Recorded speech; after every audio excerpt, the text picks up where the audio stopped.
जेठानी बनी बड़ी माँ।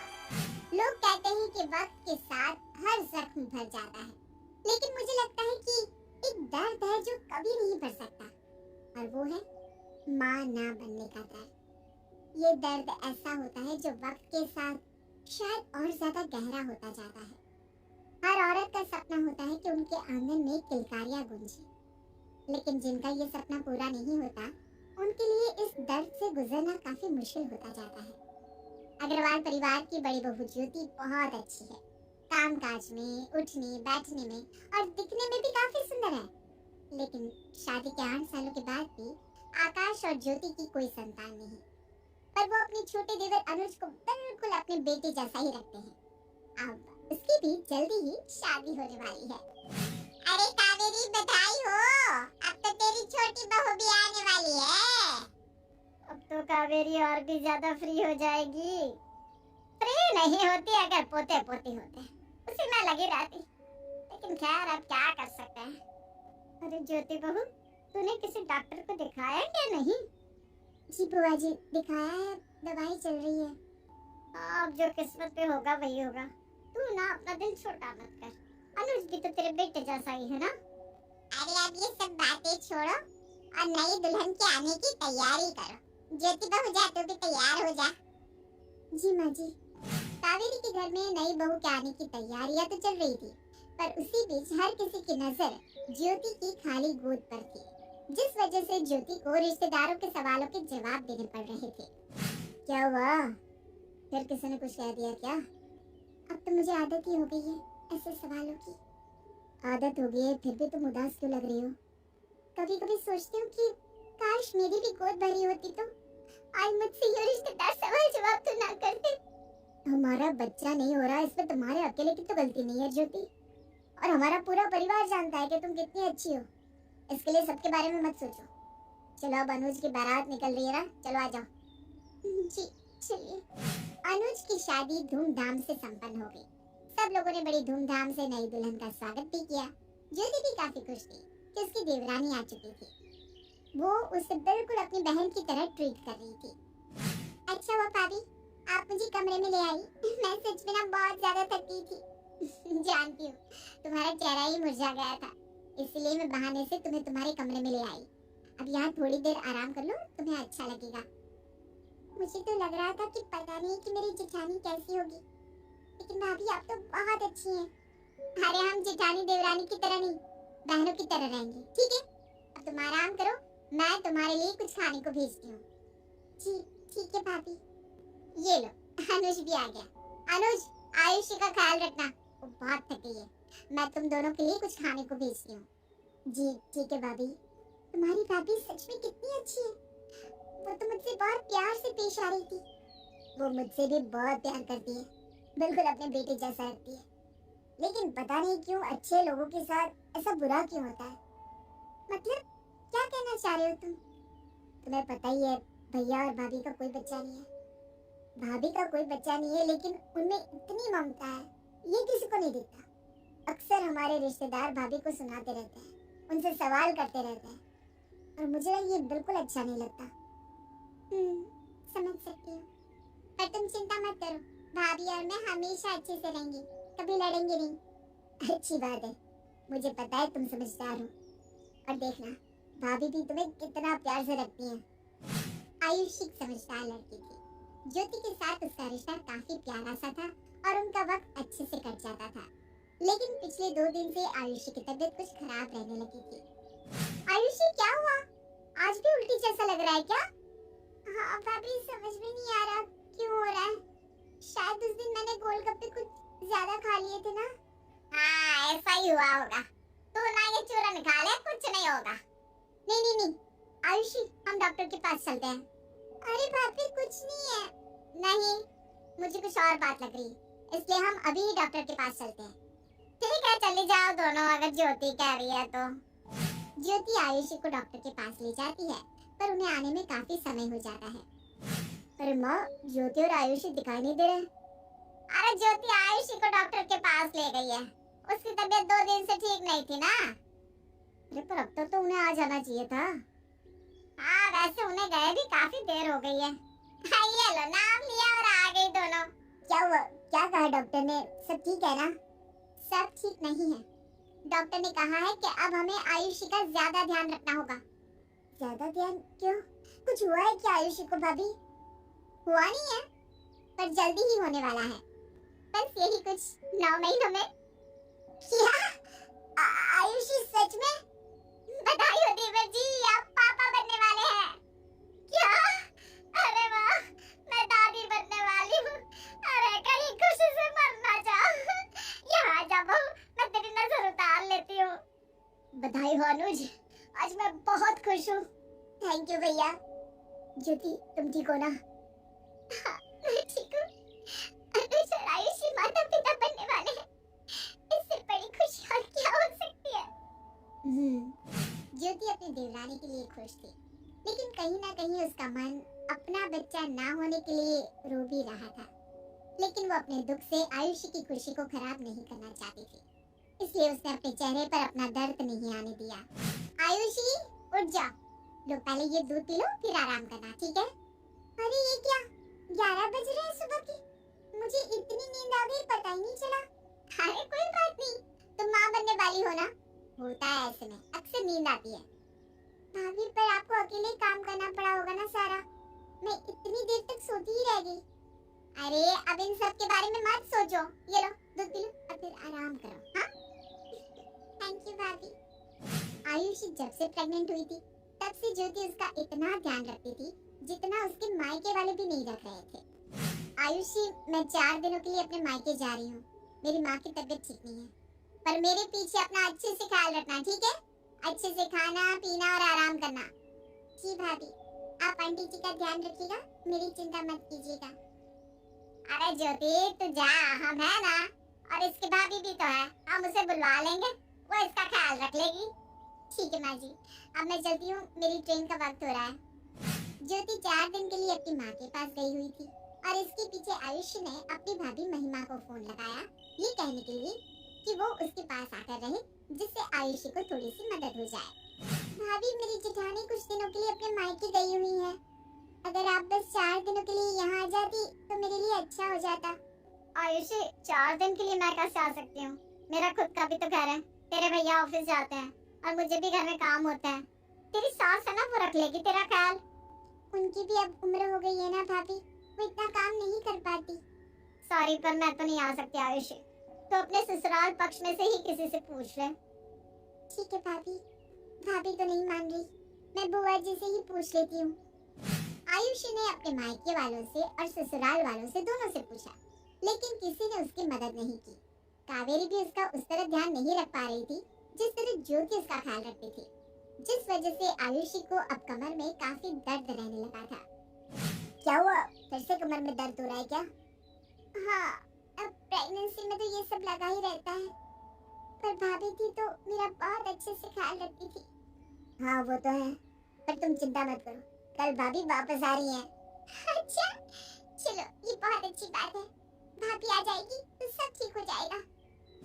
आयुषी खुश थी कि ज्योति वापस आ रही थी, क्योंकि आयुषी को पता था कि ज्योति की तरह उसका ध्यान कोई भी नहीं रख सकता। पर जब ज्योति वापस आई तब उसका चेहरा काफी मायूस सा था, जैसे वो कोई दर्द अपने अंदर छुपा रही हो, पर वो किसी को कुछ बता नहीं रही थी। ज्योति की शादी को 8 साल हो गए थे, लेकिन आकाश और ज्योति की अब तक कोई संतान नहीं थी। लेकिन ज्योति के मन में सबके लिए प्यार और ममता बहुत थी। वो अपने देवर अनुज को भी उतना ही प्यार करती थी और उसकी शादी हो जाने के बाद उसकी पत्नी आयुषी को भी। लेकिन भगवान का खेल देखो कि शादी के थोड़े वक्त बाद ही आयुषी गर्भवती हो गई और ज्योति फिर भी दुखी होने के बजाय आयुषी का बहुत ध्यान रखती। इतना ही नहीं, जब ज्योति कुछ दिन के लिए अपने मायके गई तो आयुषी का साथ किसी ने नहीं दिया और फाइनली अब ज्योति वापस आ चुकी थी, लेकिन इस बार वो कुछ उदास लग रही थी। अच्छा हुआ भाभी आप आ गई, आपको पता नहीं मैंने कितना कितना मिस किया। मुझे भी तेरी बहुत याद आ रही थी।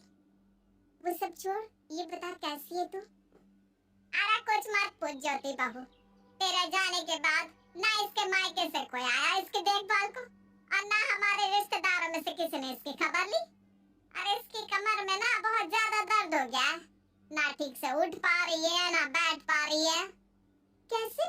मैंने कहा था ना अपना ध्यान रखना। भाभी सच कहूँ तो आपके जैसा ध्यान मेरा और कोई नहीं रख सकता। आप आ गई है ना, मुझे बहुत अच्छा लग रहा है। हाँ ठीक है, अब ज्यादा से ज्यादा आराम करना तुम, ठीक है? और किसी भी चीज की जरूरत हो तो मुझसे कहना। हाँ मैं भी थक गई हूँ। अच्छा हुआ तुम आ गई ज्योति बहू। जी माँ जी, आप भी आराम कर लीजिए, मैं सबके लिए खाना बना देती हूँ। हाँ मैं तो जा ही रही हूँ अपने कमरे में। जी। भाभी एक बात पूछूं? हाँ पूछो। आप बहुत उदास लग रही है, और कुछ हुआ था क्या? अरे नहीं तो, ऐसी कोई बात नहीं है आयुषी, ये तो बस थकावट है और कुछ नहीं। आप सच कह रही हैं? क्योंकि आपका चेहरा तो कुछ और ही कह रहा है। अरे नहीं, कुछ नहीं है, तुम ज्यादा मत सोचो, मैं बिल्कुल ठीक हूँ। तुम ना अब अपने ऊपर ध्यान दो। हाँ ठीक है, आप कहती हैं तो मैं मान लेती हूँ। जाओ आराम करो, मैं भी तुम्हारे लिए कुछ खाने को भिजवाती हूँ। ज्योति ने आयुष से कह तो दिया, लेकिन उसके चेहरे की उदासी दिखाई पड़ रही थी, पर वो अपना दुख भूलकर आयुष की देखभाल में लग गई। नहीं नहीं, मुझसे नहीं हो रहा। अरे कोशिश तो करो, अब यहाँ तो तुम्हें खुद ही जाना होगा ना। नहीं ना, मुझे कमर में बहुत दर्द हो रहा है सच में। अनुज क्या हुआ? अरे भाभी, आयुष को बाथरूम जाना है, पर कह रही है कमर में दर्द है तो नहीं जाना। बहुत ज्यादा दर्द है क्या आयुषी? हाँ भाभी, बहुत दर्द हो रहा है सच में। कोई बात नहीं, चलो मैं चलती हूँ तुम्हारे साथ बाथरूम में। आओ भाभी आप। अरे कोई बात नहीं, मैं तुम्हारी बड़ी बहन जैसी हूँ ना, चलो मैं ले चलती हूँ तुम्हें। थैंक यू भाभी। इस कमर दर्द के लिए मैं तुम्हारी मालिश कर देती हूँ, थोड़ी दिन मालिश करूंगी ना, पैरों की सूजन कमर दर्द दोनों चले जाएंगे। ठीक है भाभी। ज्योति आयुषी की दिन रात देखभाल करती थी, उसकी हर जरूरत का ख्याल रखती थी, उतना जितना शायद उसके खुद के मायके वाले भी नहीं रखते थे। हाँ आप कमर सीधी करो, हाँ बिल्कुल ऐसे। भाभी सच में मेरी कमर का दर्द तो अब ना के बराबर हो गया। मैंने कहा था ना ठीक हो जाएगा बिल्कुल। ला, मैं तुम्हारे पैरों की मालिश भी कर देती हूँ। कितने सूज गए हैं पैर, देखो तो। नहीं नहीं नहीं भाभी, आप मुझसे बड़ी हैं, आप मेरे पैरों को मत छूइए। अरे तुम माँ बनने वाली है, इस हालत में पैर सूज ही जाते हैं। मैं मालिश कर दूंगी तो अच्छा लगेगा। लाल शर्मा मत। आओ देखो, दोनों यहाँ बैठी हैं। अच्छा कैसी हो ज्योति बहू और आयुषी बहू? हम तो ठीक है आंटी जी, बस आयुषी के पैरों में सूजन आ गई थी ना, तो मैं मालिश कर रही थी। अच्छा है, तुझे पता है कहते हैं गर्भवती महिला की सेवा करने से पुण्य प्राप्त होता है। शायद तू इसकी सेवा कर ले तो तेरे भी भाग खुल जाए। अब इतने साल हो गए, अब तो मुश्किल लग रहा है, पर शायद भगवान तेरी सेवा देखकर प्रार्थना सुन ले। जी आंटी जी। अरे तू भी क्या दूसरी बात में लग गई, जो करना आई थी वो करना। अरे हाँ आयुषी बहू, मैं तुझे आशीर्वाद देने आई थी, तेरा चांद सा काना हो, बिल्कुल तेरे जैसा, इस घर का चिराग आ जाए बस जल्दी से, मैं यही दुआ करती हूँ। थैंक यू आंटी जी। अब तो क्या है, तेरा 8वां महीना लग गया है ना कोई आशीर्वाद देने आता ही रहेगा। हाँ अब तो आना जाना लगा ही रहेगा, तुझे ढेर सारे आशीर्वाद मिलने वाले हैं आयुषी। जी। जहाँ एक तरफ आयुषी को आशीर्वाद मिल रहे थे, वहीं दूसरी तरफ ज्योति की हालत पर लोगों के सवाल और ताने खत्म होते नहीं दिख रहे थे, जिससे ज्योति काफी दुखी सी हो गई थी। क्या हुआ, तुम रो रही थी क्या? नहीं तो मेरी आंखों में कुछ चला गया था। तुम कब से मुझसे झूठ बोलने लगी? नहीं ऐसा कुछ भी नहीं है सच में। मैं जानता हूँ तुम्हें कितनी तकलीफ हो रही है, लेकिन फिर भी तुम सबके लिए किए जा रही हो। तुम अपना दुख मुझसे बांट सकती हो ज्योति। थक गई हूँ आकाश, पता नहीं अब मैं और कितना कर पाऊंगी। ज्योति मैं समझ सकता हूँ तुम्हारी हालत, अगर तुमसे नहीं हो रहा है तो। नहीं नहीं नहीं, आयुषी माँ बनने वाली है, मैं उसे इस तरह से दुख नहीं दे सकती। ठीक है, तुम थोड़ा आराम कर लो, अगर तुम्हें कुछ भी शेयर करना हो तो मैं हूँ तुम्हारे लिए। आयुषी का 8वां महीना लगते ही घर में रिश्तेदारों का आना जाना शुरू हो गया था। सब लोग आयुषी को आशीर्वाद देने को आने लगे थे। अरे आयुषी देखो, जान की चाची और निर्मला बुआ जी आई है तुमसे मिलने, आ जाओ बाहर। जी माँ जी, बस अभी आई। नमस्ते चाची, नमस्ते बुआ जी, कैसी हैं आप? हम तो ठीक है, बस सोचा कि आयुषी बहू को आशीर्वाद दे दे। तुमने तो ये मौका दिया नहीं हमें। अरे हम तो बस मजाक कर रहे हैं ज्योति, देखो दिल पे मत लेना। हमें भी ना तुम्हारे लिए बहुत बुरा लगता है कि तुम्हारी गोद सुनी है अभी। हाँ नहीं तो क्या। और देखो आयुषी बहू को कितना वक्त हुआ है शादी को, और अब वो माँ भी बनने वाली है। आप दोनों भी कैसी बातें लेकर बैठ गई। चलिए चाय नाश्ता कर लीजिए। आइए लीजिए, आयुषी भी आ गई। अरे हम तो बस अफसोस जता रहे हैं। ज्योति बहू तू तो जानती है हम तुझसे कितना प्यार करते हैं। जी। अरे आयुषी बहू यहाँ सदा खुश रहे। तेरे घर छोटा सा कन्हैया जल्दी आ जाए बहू। हाँ अब कावेरी भी बिजी हो जाएगी, वरना तो सारा दिन घर में बैठ के मन नहीं लगता होगा, है ना? ऐसी कोई बात नहीं है जीजी, मेरी ना दोनों बहू के साथ अच्छी बनती है। हाँ हाँ वो तो है। चलो अब हम चलते हैं। ज्योति बहू तू भी किसी अच्छे और बड़े डॉक्टर को दिखा दे। कहीं ऐसा ना हो कि अनुज का बच्चा भी बड़ा हो जाए और तू। अरे बुरा मत मानना हाँ बहू, हमें तो बस तेरी फिक्र है ना, तभी कह रहे हैं। जी। आते जाते रिश्तेदारों की बातों से ज्योति का मन बहुत टूट चुका था, और इसके ही चलते उसने फैसला किया कि अब वो इस घर में नहीं रहेगी। तो यही तुम्हारा आखिरी फैसला है ज्योति? हाँ, अब मैं यहाँ नहीं रह सकती। मुझसे रोज रोज के ये ताने और सवाल सहन नहीं हो रहे, और अब तो आयुषी भी माँ बन जाएगी, वो अपने बच्चे में बिजी हो जाएगी। मुझे लगता है हमें यहाँ से चले जाना चाहिए। ठीक है, अगर तुम्हारा यही फैसला है तो मैं तुम्हारे साथ हूँ। मैं आज ही हमारी कानपुर की टिकट करवा देता हूँ, हम वहाँ जाकर अपना नया घर बसाएंगे। जी। ज्योति के जाने की खबर जब घर वालों को पता चली तो सबके होश उड़ गए। ये आप क्या कह रहे हैं भैया? अब हमें ऐसे छोड़कर कैसे जा सकते हैं? अब वहाँ कानपुर में ना मुझे बहुत अच्छा व्यापार का मौका मिल रहा है, इसलिए हम जा रहे हैं, और आते जाते रहेंगे ना हम यहाँ। हाँ हम मिलते रहेंगे तुम लोगों से। भाभी प्लीज आप ऐसे कैसे जा सकती हैं? अरे पगली, अब तो तू खुद बिजी हो जाएगी, तेरा बच्चा आ जाएगा तो। पर भाभी। चलो ज्योति, हमारी ट्रेन का वक्त हो रहा है। हाँ जी चलिए, आप सब अपना ध्यान रखिएगा। हाँ। ज्योति के जाने से घर की रौनक ही जैसे चली गई, सब कुछ सुना सुना सा हो गया। उधर ज्योति भी घर वालों को बहुत मिस कर रही थी। आकाश और ज्योति ट्रेन में बैठे ही थे कि अचानक अनुज का फोन आता है कि जल्दी से अस्पताल पहुंचे। क्या हुआ माँ जी, आयुषी ठीक तो है? हाँ हाँ बिल्कुल ठीक है, और बधाई हो, हमारे घर नन्हा सा काना आया है। क्या? आपको भी बधाई हो माँ जी। आप ही ज्योति हैं क्या? जी मैं ही ज्योति हूँ। ये लीजिए आपका बच्चा। अरे नहीं नहीं, ये मेरा बच्चा नहीं है, ये तो वो आयुषी का बच्चा है। अरे पर वो तो ले ही नहीं रही, कह रही है कि मेरे बच्चे की बड़ी माँ यही है, पहले बोलेंगी मैं नहीं। क्या? मैं बड़ी माँ? आजा ज्योति बहू, अंदर आजा। आयुषी ये तुम? भाभी आप इसकी असली बड़ी माँ है, आप ही को तो पालना है इसे। सबसे पहला हक आपका है इस बच्चे पर। आपने जितना मेरा ख्याल रखा है उतना तो मेरे मायके वालों ने भी नहीं रखा। कोई चाहे कुछ भी कहे, लेकिन इस बच्चे की बड़ी माँ आप ही हैं। मेरा बच्चा।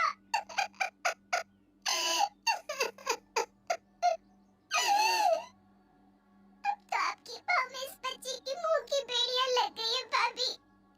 अब तो आप वापस नहीं जाओगी ना? अपने बच्चे को छोड़कर कोई बड़ी माँ जा सकती है भला? ये हुई ना बात।